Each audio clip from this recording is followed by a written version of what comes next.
Yes, yes, yes. Good morning and welcome back to the Football Terrace.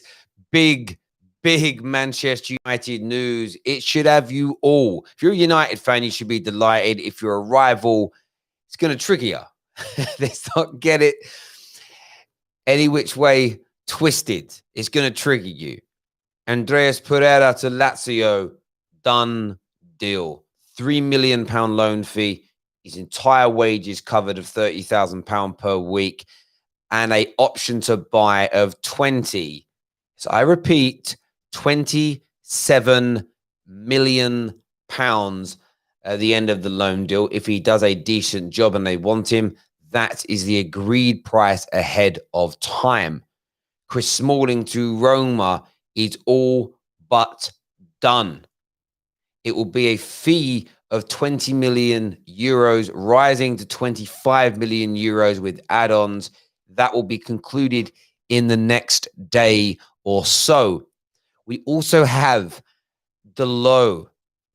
AC Milan have asked for Delo on loan with an option to buy. And Man United, they do want to sell him on a permanent deal, but they would look at loaning him with a compulsory buy option is what they're trying to negotiate right now. But highly likely that Diogo Dalot will also be leaving in the next 24 to 48 hours.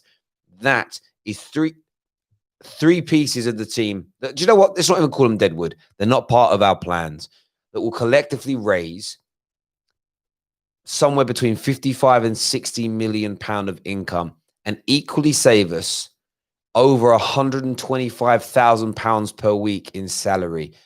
The monetary levels we're saving will help us in the market with other targets we're after. It will trigger the signing of Alex Telles, which has only been delayed, in my belief, because you're waiting for people to leave before we bring in anybody additional and anybody new.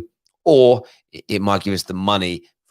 Some people believe it's because we don't have the money. So when they're sold, that will give us the money and will trigger an acceptable bid into FC Porto. Aside from that, still big news circulating that Manchester United will be putting in a mammoth bid for Jadon Sancho this week. And also news that Manchester United are looking at Ismail Sarr and have made an inquiry for the young man and are prepared to bid £40 million. And still no clarification as to whether or not that is going to be a separate move, so Sancho and Sarr, or Sarr as a replacement or alternative this summer. There is no one knows. So if anybody tells you they know, they don't right now. It's all over the place. Daniel there in the comments says, I'll take Sarr. I'd take Sarr. I mean, for me, Sarr's a really talented young man with a very bright future ahead of him. I'd love him at Manchester United. I would like Sarr and Sancho. That would represent an absolutely amazing summer. But the deals at Man United are in the process of closing off and getting over the line are nothing but sensational. We can moan about how long things have taken this summer, but maybe here lies the reason. And we're now gaining that clarity that we've all been seeking. Why have we waited all long? All these United fans on socials, just pay, just pay, just pay. The wrong approach. Told you that all along. It may be what I even want to happen as a fan, but from a real standpoint, they're not the kind of, you can't be making those kind of deals and just paying the money. It's how you lose credibility in the market. It's how you lose negotiating power. And that has been a big area that damaged Manchester United over the course of the past, I would say, 7-8 years. And it's only started to be addressed in the last few under Ollie.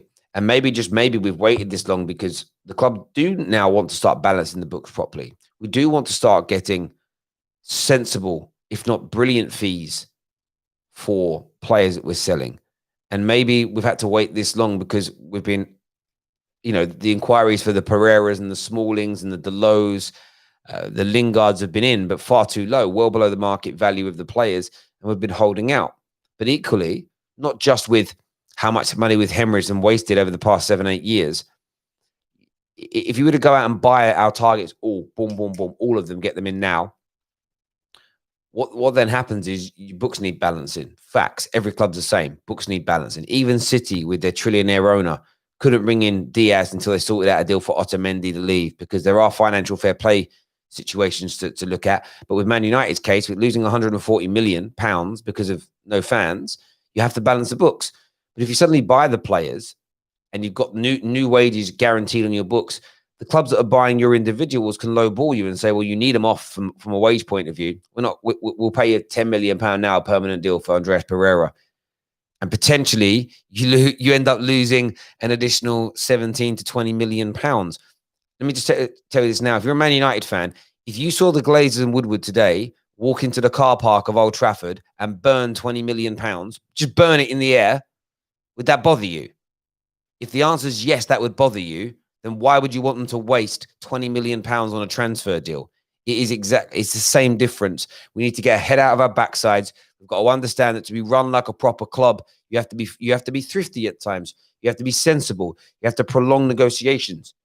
But if we don't pull things off in the end, then you can moan. But with the look of these deals of players going out, Deadwood, by the way, going out, as a lot of you would call them, nothing but congratulations for these kind of deals being negotiated and agreed. You're not going to get that from me. I'm fair and I'm balanced as always. Skype lines are open, by the way. If you want to call the show, if you want to come on and have your say, the lines are open now. We want to hear from you. We really, really do. We've got Terry Collis coming through to us now. Terry Collis, welcome back to the Football Terrace. What do you want to say? Thank you very much. I'm really excited about the Andres Pereira deal. Getting out of the club and creating space. So it's a wonderful deal. I don't know how Man United pulled that off, but I'm happy about it. And if we can get Alex Telles and Jadon Sancho, would be a massive, massive, massive plus for us. I think we might have like 5. I think Smalling is leaving. I think I don't know about Dan and James, but I'll get loan. They use the loan system well. It's good to have them out on loan. Then move on. Andres Pereira. I think Lingard is staying. I'm not sure about that. I'm not sure who is that. You, Terry? Hello, can you hear me? Yeah. It's a bit of noisy background. It sounds like you're in a wind tunnel or something. But yeah, I'm good, mate. Sorry, Terry Kelly's dropped off there. How you doing, buddy? Yeah, not bad, mate. How was yourself? Yeah, I'm not sure. I'm in a much brighter mood this morning after seeing Arsenal lose last night, and then all this transfer news that broke just after the game with Roma pretty much in a position to complete the deal for Smalling. This amazing bit of business for Pereira, and then of course Delô may be leaving as well. It looks like United are, all this long sort of summer of negotiating and getting their ducks in a row. It seems like things are finally falling into place for Man United. Yeah, definitely. I mean, you've had his pants down there with that Pereira deal, haven't you? 27 million option to buy. If they pay that, fella who negotiated that deal for Inter Milan needs sacking. But yeah, what's the money that's being touted for Dalot? Do we know that yet? No, I mean, it looks like it's going to be a loan option with a loan with an option to buy. I think it will be somewhere in the region of about 18 to 20 million as an option to buy. Which, as I say, if you look at all three, even that 18 to 20 million for Dalot, again, it's a steal. Do we think he's going to get Sancho? I doubt it. I think he's going to go for Sarr now instead. I think there's some business for United. I think he's going to get Alex Telles, and I think he's going to get Sarr. And in my opinion, that's not a bad window for United. I'd be happy with that if I was a United fan. 100%. I agree. I do agree with that in the sense of Alex Telles, Van der Beek, Sarr improve on what we had. Yes, we haven't landed our marquee signing if indeed, what you've said is the case. But it's an acceptable summer. As you say, it improves things. We move some dead wood on. There's a comment here actually from Strongest Civilian, who's a Liverpool fan, that says these exits should have happened years ago. And I agree that some of these but the problem is with that, and it's finding the right buyer for these players. It's these players wanting to go. You've got to understand what the contracts say, like how long have they got left on the contract? Are they willing to sit there and just reap the rewards of 90 grand a week? Do you know what I mean? There's a lot of factors in this, so you can't. This is what does me head in about football fans is they think it's like FIFA. So what they'll do is they'll sit there and they'll go, he's on 100 grand a week, he needs to go now. You need to sell him now. Okay, well, we've got to generate interest, number one. What's his injuries like? You know, because when a team comes in for a player, they look at the injury history, they look at the wages that they're on, they look at the length of the contract, they look at what it's going to take to get the player out of that club to their club. You know, there's all sorts of different financials and things that go into play. The agent fees going to be astronomical. Do you know, you literally can't just get a player out of a club and go to that. Yeah. It's not as simple as that. Absolutely. And on top of that, you've got this situation where operations have definitely changed under Ollie in terms of our approach. And because of 6 to 7 years of it being of what I would consider malpractice before Ollie came in, it takes a long time to undo that. It takes a long time to unravel and change, the policies and the processes. We had a completely imbalanced wage structure where you've got players of absolute average standards earning colossal money, which nobody else is going to end up offering them. It's why we had to let Sanchez go for free, because we needed somebody to pick up the sort of 350, 400,000 pound a week wage bill. And it needs to be done. So what you'll find with people, they'll always move the goalposts to try and make Ollie look bad. Well, should have got rid of all of them last year, or they should never have been here in the first place. Well, yeah, I know that, but this manager inherited a bad crop and a bad group of players. In terms of quality, I'm talking here, and it takes time to remove all of that. You know, it took Jurgen Klopp nigh on 2.5 years to get rid of the dross that he had within the squad. It just takes a long time because you've got to build it up. And yeah. Ollie, he's got 7-8 years of mixed dead wood from different managers. Do you know what I mean? He's got to contend with it. You're talking 7 or 8 players there that are surplus to requirements. Do you know what I mean? And he's got to generate interest in them, and he's got to move them on. Do you know what I mean? This is why he's got to play the likes of Lingard in the cup and stuff like that. You can't just, you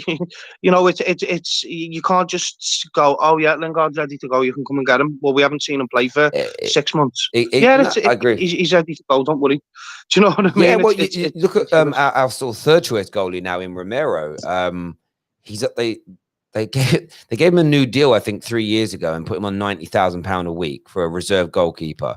And he's a brilliant goalkeeper and an excellent, one of the best number twos, probably the best number two in the Premier League. But the 3 clubs that have come in for him this summer, they've all said they only want to pay him £30,000 a week. So the man's, I know that to me and you, 30,000 is still a colossal amount of money, but essentially you're asking him to take 2/3 less money, and it's difficult to construct those deals. So United, they need to try and find a club who are willing to pay quite a bit more, or maybe we go, right, okay, we'll pay for the remainder of your contract at Man United. We'll pay you 30,000 a week. They're 30,000, so 60, and hopefully you can come to some sort of compromise. But this is because of legacy problems. This is because of how badly we run things in the past. It leads to this. But on your point, yeah, if Man United end up with Sarr, Telles, and of course Donny van der Beek, I'm comfortable. I'm comfortable going through this season, because that's 3 players that have come in. If you think about Pereira leaving as an example, Van der Beek stroke Sarr are better. You've got an extra option as backup that's better than Dan James in Sarr. And then you've got Telles that improves us in that left back position. So I would be more than happy with that kind of business. We have a super chat here from Nick P that says, to be fair, it is like FIFA if you're Man City and you swap a not so good defender out for a good one with minimal fuss.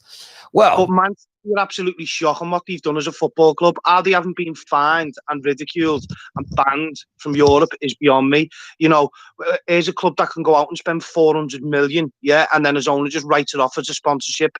Do you know what I mean? And pumps money back into the club because he can afford to do that. It's a joke of a club. Well, the point I was going to say there as well about City is it still took them all summer to get that deal done. And yet people think, and they're supposedly a top run club. The narrative doesn't make sense that United do their transfer business poorly because they take all summer, but City, who have trillionaire owners who can spend what they want and just write the debts off, and they took all summer to get their main signing in. And by the way, a signing that people are not even convinced about. We've got Mo on the line with us now as well. Mo joins, actually, sorry, Pav's with us first. Pav, what do you make of these transfers out? Yeah, I mean, it's probably best for the players to go. Like Andreas Pereira, he's 24. Hopefully Delogo goes as well. He's only 21. They need to be playing. Like, you're at a young age. You don't want to be at a club where you're not being played. Like, what if you go, say, like 5 years down the line, 10 years down the line, you look back at your career and you look at what you've accomplished. Like, you have to be playing. You have to be doing something. You can't just be sitting there collecting a wage. Like, you know what I mean? You need to make something of yourself. Like, what are you going to tell? Like, what are you going to tell your family down the line? Like, what have you done?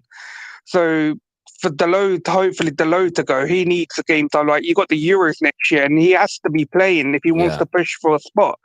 Andreas Pereira, you're 24. Like, you need to be at a club where you're playing every week. You can't just be sitting here, like, not even being on the bench. Like, I'm happy for them that they're going to get game time, but it's probably the best thing for them. And the only thing that concerns me is like the 27 million euro option to buy it, because like, obviously we could have the same situation next year that he's at Lazio. If they don't want to buy him, he's back at the club, and then we're looking for him to go again. So I'm hoping that he performs well, that they buy him. Of course, and we all hope he performs well, and that's always going to be a concern. If he flops or has a bad season or he's injured all year.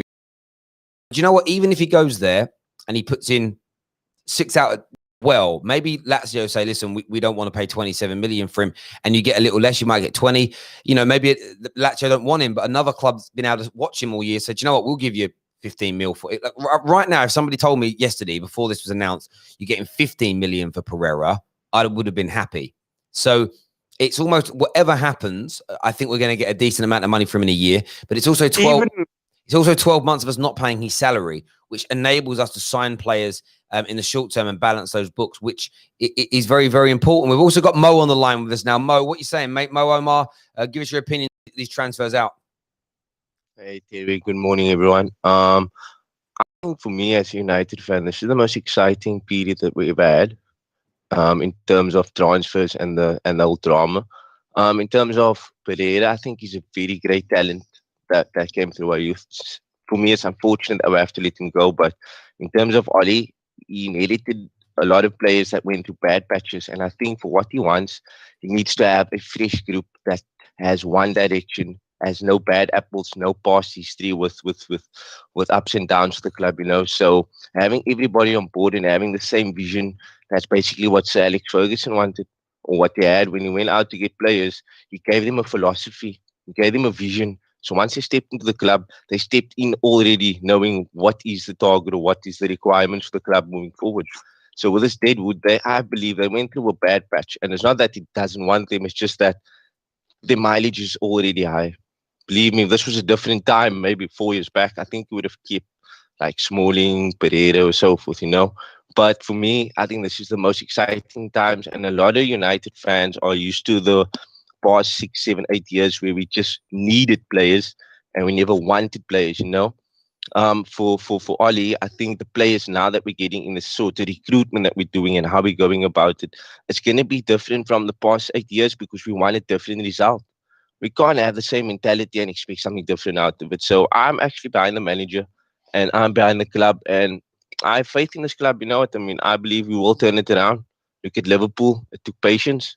With us, we're going to have to do the same thing.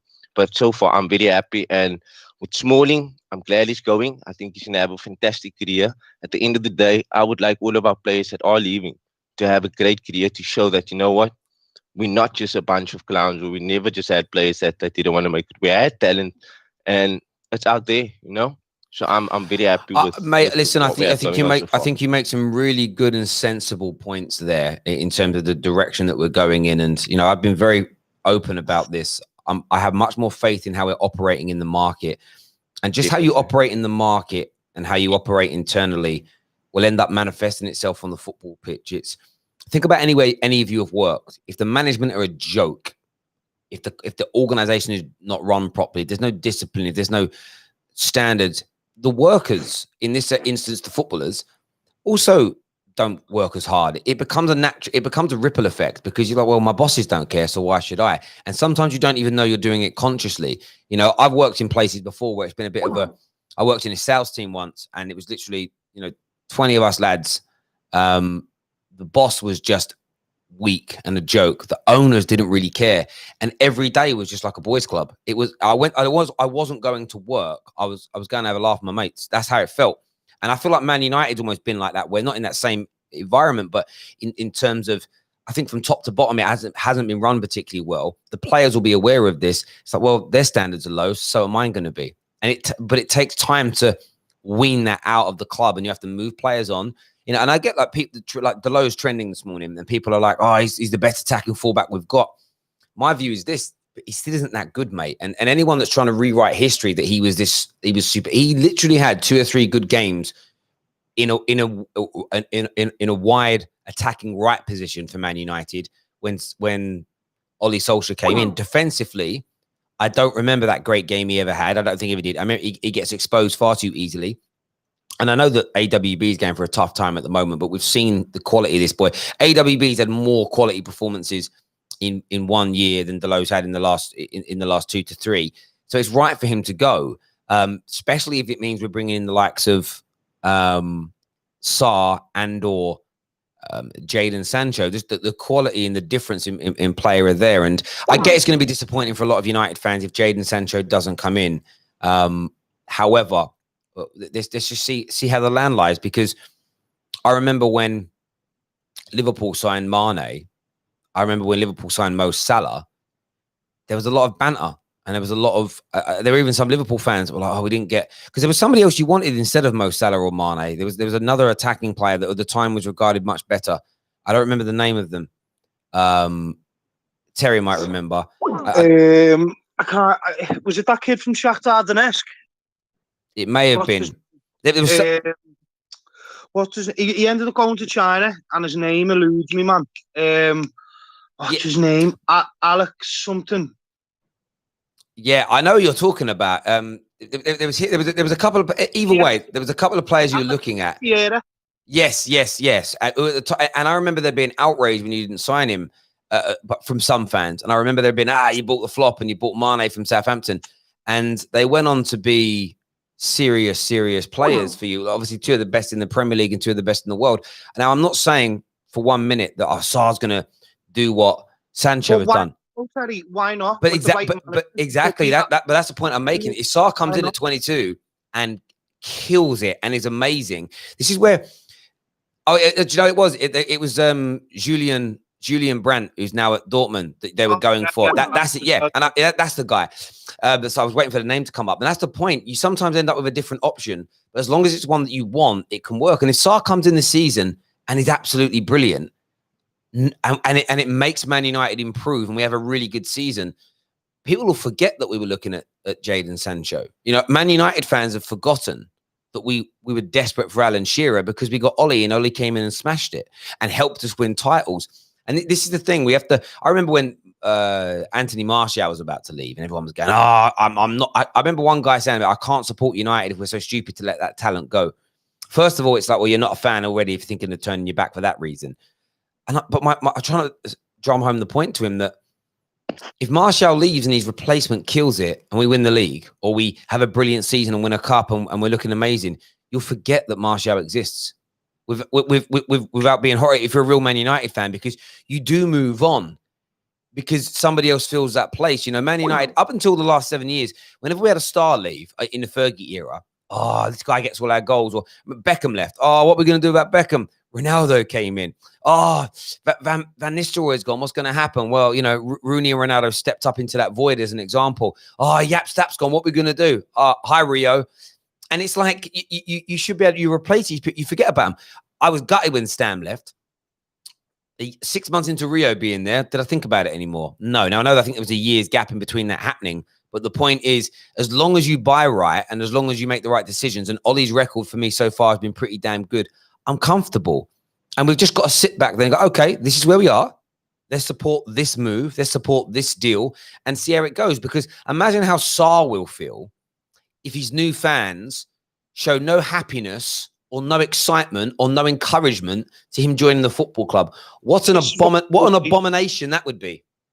It's the toxicity of the Man United fans at the minute, and this is the reason why he's going out. And I stand by my point that I made to you a week ago.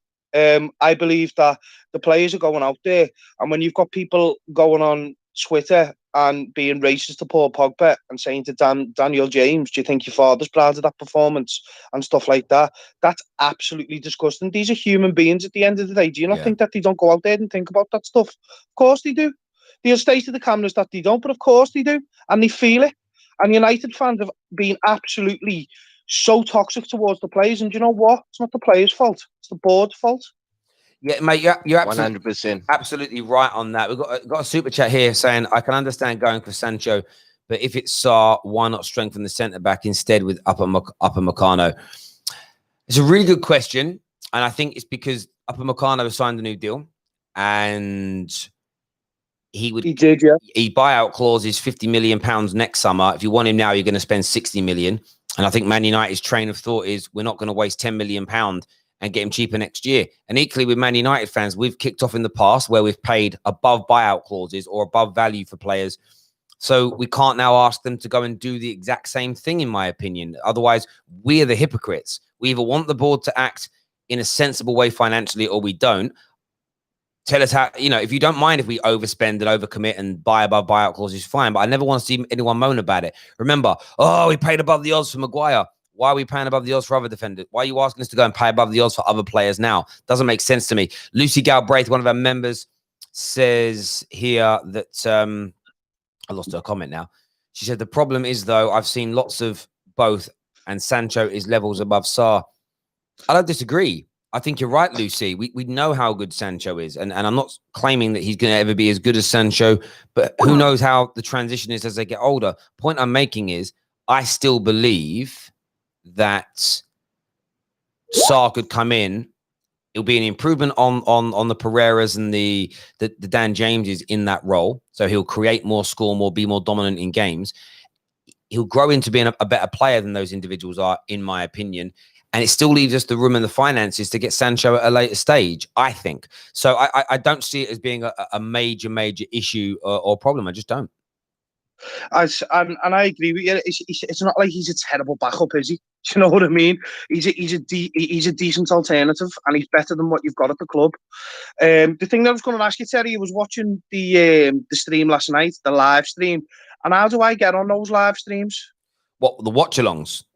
Yeah. Just via Skype and turn your camera on. That's basically it, bro. So we can get you on the Liverpool one next time. It'd be good to get more. What I find is with a lot of the Liverpool fans we have who get involved with the channel is they're all, these are people that don't even know each other, but they're all very much the same when it comes to Liverpool playing. They don't want to be around when Liverpool are actually playing a game. It's very strange. But yeah, more than happy to have you on, mate. It'd be great. Yeah, no, bother me, mate. I can take criticism with my club 100 times over. It'd just be nice to get on and have some good views. I enjoy Monster's views, and I enjoy who's that BTEC Thai? What's his name? Igal.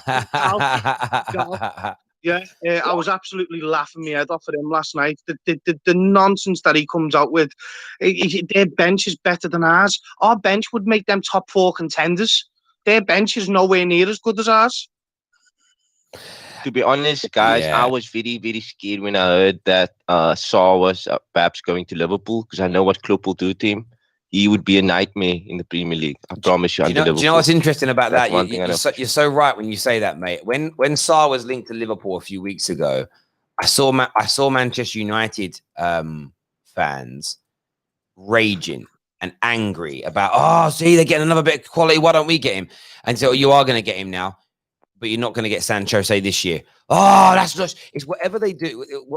This is the thing, and it ain't the same, United fans. What's happening at this football club now is we have a situation where the fan base is so divided. For instance, the people that would moan about Sarr going to Liverpool, not the same people that are moaning that we're going to get him. You get this switch up all the time, whatever goes on. Does that make sense? And it's what you see, like you get people that go, don't waste money on you get people that say things like, don't waste money on Jadon Sancho, or actually pay whatever it costs to bring in, say, Jadon Sancho. And people are like, okay, great. But then they'll moan if you overpay for a player they dislike. Does that make sense? And then you get other people that are like, no, I don't care how much we spend on anything. And then you get another group that want us to not spend one penny over like someone's market value. You just don't have it. What we don't have at Man United is a general consensus, and we're too stuck in the weeds on things that are not overly that important. My view has always been the same. I don't want us to waste a single penny on any signing, because as a financier myself, at some point you run out of cash. No matter how big you are, at some stage you have no money left, because you only have a certain amount of income. And if every transfer and every new deal you waste £3 or £4 million on, that's gone. That money's dead. And like I said, with Man United, these Man United fans that cry over why are we being penny pinchers, if you would be happy to see us burn in the car park of Old Trafford £5 to £10 million a summer, then you're a weirdo. Well, how much has been spent, Tez, since Alex Ferguson left? Look at that. Yeah. You could argue that you've probably got maybe 2 or 3. Well, how many players have you got from that past 7-8 years that are still with you that you've bought? Because effectively you could say you've burnt £700 million in the car park. Well, in terms of who we'd want to still keep, you would throw AWB, Maguire, Pogba, Martial, Bruno, Fred. Those 6, and then I might have missed one. I think people will be like, oh no, I want to keep him in the squad. Lindelof, people will be happy for him to go. Shaw, most are happy for him to go. There's not very many really out of the dozens that we've bought. So there's a good couple of 100 million, maybe 200 or 300 million still here that I think we're happy to keep. But we have spent like 900 odd to £1 billion. So yeah, 600-700 million wasted, 100%. And that's where you've hit the nail on the head. United over the past 7-8 years have gave different managers a blank checkbook and said, go and get what you want. They've went out, bought these players, but in my opinion, he paid well over the odds for a lot of players. Over the odds. Now, the way Ollie's wanted to come in and change that is he's wanted to be like, nah, like what we're going to do is we're going to buy players, but we're going to pay a fair price for them, just because we're Man United. And Man United fans know this better than anyone, because let's have it right, you were the most successful club in the league for a long time in England. And whenever Man United was linked with a player, if that player was a £15 million player back then, because that's what the prices were, you would have to pay 25 for them. Why? Because you're Man United. Well, because people knew you had the money people knew you had the money to do that, because you were so successful and because you had money. Unfortunately for Man United now, because the Glazers have been dipping into the funds and dipping in and taking it out and siphoning money, you're in a situation now where you have to penny pinch and you have to do smart business, of course, and you have to sell. Yeah, no, mate, you're so right on that. Kevin here, by the way, who put a super chat in about the member chat. I've just posted the links for the member chat in the live comment section, but member chat link, the member link is also in the description below if anybody wants to sign up and become an official member of the Football Terrace. Remember me. Top man. Do you know what I'd say as well, Tel, about that? You've got this situation with Liverpool. So look how much you've just paid for Jota in comparison to what you paid for Mane and Salah. And that's because now teams will say to Liverpool, well, you're champions of England, you're the best team in England, you want our player to join those ranks. That tells us that, Liverpool are renowned now for pulling out talent or seeing. If you've watched the Karate Kid films, you'll understand what I mean here. You can see the bonsai tree before anybody else can see the bonsai tree. It's inside. Yeah. So Klopp and your team go, we know that Mane is world class. Nobody else has really cottoned onto it yet. So let's go and get him for 27 million and we'll turn him into a £150 million player, because we will unlock and let everyone see that potential. Because there's only so long you can get away with that in terms of getting the players cheaply, because it's that case of, hang on a minute, you're coming for, if David Dickinson turned up at my house and wanted to buy a vase that my nan gave me and goes, I'll give you 20 quid for it. And I thought it was worthless. But David Dickinson wants it. I'm thinking, it's worth a bit of money, ain't it? Do you get where I'm coming from? It's like, hang on, why would someone that knows about antiques want to pay like it? And that's the thing. Liverpool know talent when they see it. So now they want Jota. It's hang on, you want Jota. There's no way you're getting like £43 million is a lot of money for a backup player. We all know this, but it's because it's like, well, you must think Jota's good enough to improve you in those areas. So you get charged a premium for it. And that will happen more and more. So what I've said to a lot of, and if you don't sell your stars, then this whole, I don't believe in net spend anyway. And then when you become a good team, when you're a big club, you tend not to lose your best players. So actually over a 3 or 4 or 5 year period, even though mythical net spend doesn't exist, if you like using net spend, that decreases because you don't sell any of your players and it costs you more to even buy backups. So you end up spending more. And fans have just got to be aware that that is the normal pattern. However, what you need to do is what Liverpool have done and ensure that the majority of your signings work out, and yours tend to. Yeah, I mean, I think, again, you're totally right, mate. You know, you've hit the nail on the head again. But yeah, I mean, Diego Jota, 43 million. I mean, he come on last night against Arsenal and he looks like he's going to do a job, doesn't he? Yeah. I mean, he looks like he's been at Liverpool for years. He just looks part of the furniture. Yeah. Out to Monster, 12 minutes for Jota, 1 goal. Werner, 3 games, 0 goals, 0 assists.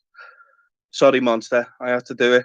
But he came on and he looked brilliant. I think. And I think he's going to be a brilliant backup player. And I'm interested to see what Jurgen Klopp's going to do with him because, like you said, Jurgen Klopp's got this thing about him, the same as Fergie did, where he just literally brings players in, and then all of a sudden, a year or 2 later, you're like, wow, like look at him now. Yeah, definitely. You know what? I think Klopp has brought worldwide respect to Liverpool. As a United fan, before Klopp came along, I never used to like Liverpool, but now, honestly, as a United fan, I love you guys' football. It's amazing to watch. You know what I mean? I'd actually stay up at night for a late game to watch. If you separate I respect that, and I hope. Sorry, yeah, Mo, definitely. I think it's if you separate the rivalry, I can respect Liverpool's football, but I also respect how they run themselves. Generally speaking, from the footballing sense, as a football club, and I'm not sort of embarrassed to say, well, I want my club to behave more like that, which is why I'm relaxed about us going after our targets and sticking to our guns, not overpaying where we can. And like sometimes you lose. Like Liverpool ended up overpaying. Well, so they didn't actually in hindsight because he's the best defender in the world. They ended up paying a lot more than they initially set out to with Van Dijk because their approach got reported as an example. So you don't always win the battle, but Liverpool so far pretty much have won every single war when it comes to signing a player. The majority of the first team players that you've signed have come in and dramatically improved your football team. And there's no doubt. So, and you can't argue with it as a general rule. Like some haven't, like Shaqiri hasn't come in and done what people probably hoped. And you're always going to buy those. The best manager in Premier League history has bought those. Look how many duds Pep's bought though. Exactly. Jesus. Dud after dud after dud after dud. The one thing I was going to say as well last night on the show, if I was going to come in, look at the difference in the contrast now between Manchester City since they lost Mikel Arteta. Have you seen the statistics, Tez? You need to get them up. Look at the games that they've lost under Guardiola without Arteta as second fiddle manager. I think with him going to Arsenal, he definitely gave them a new identity. He's definitely, you can see the work on the pitch. You can see, you know, the desire to work for the manager. And I think Arteta was massively, I think people overlooked Arteta at Man City, definitely. And I think he's proven that now. I think it's a make or break season for Pep. The bald fraud. I think, you know, people bang on about him being one of the best managers in the world. Don't get me wrong. Let's not take away what he's achieved, but let's also not forget the players that he had in front of him. 100%. Messi, Iniesta, Xavi, Samuel Eto'o, Zlatan Ibrahimovic. You know, must have go on. And these are all players in their prime as well, by the way. Do you know what I mean? And Mate, Couldn't agree with you more. A great way to end the stream as well. This is going to be, I'll make a statement now about Man City and Pep this year. If they lose the same amount of games this season as they did last year, they will miss out on the top 4. Because although Man United and although Chelsea and Tottenham have started off a little bit sluggishly, I do think there will be, from what we're seeing now, I think there'll be improvements in those teams. I think Arsenal, like I said, my criticism of Arsenal isn't that they haven't improved under Arteta. It's the fact that some of their fans got too ahead of themselves. They're going to improve, and the likes of Leicester and Everton and the like are going to be there or thereabouts as well. If they end up losing 8-9 games again, Man City, they could find themselves in serious trouble of falling outside the top 4 this season. Because Sunday when they played, it was just easy to counter-attack against them and pick them off. And like Ole Gunnar Solskjaer was the guy that first did that to them last season. And since then, it's been done about 8 or 9 times again. And as long as a team can stay compact and defend well, and by the way, Leicester went 1-0 down. As long as you stay compact and defend well, and you hit them on the counter, they're all over the place. Now, Ruben Diaz might improve things. Laporte's going to be on his way back. But let's see what happens, because structurally there looks to be something wrong. And Pep doesn't look happy at the club anymore. And I think that stands out massively. But boys, I appreciate you all coming on. Everybody who's tuned in, thank you. Please smash that like button for us. We're going to be back later on today with more transfer news. Update on Alex Tellers coming. Update on Sancho. Update on Hacim Aouar as well. Update on Declan Rice coming. Plus any other breaking news. Until next time, take care. Goodbye. God bless. And we'll see you all again soon. Peace.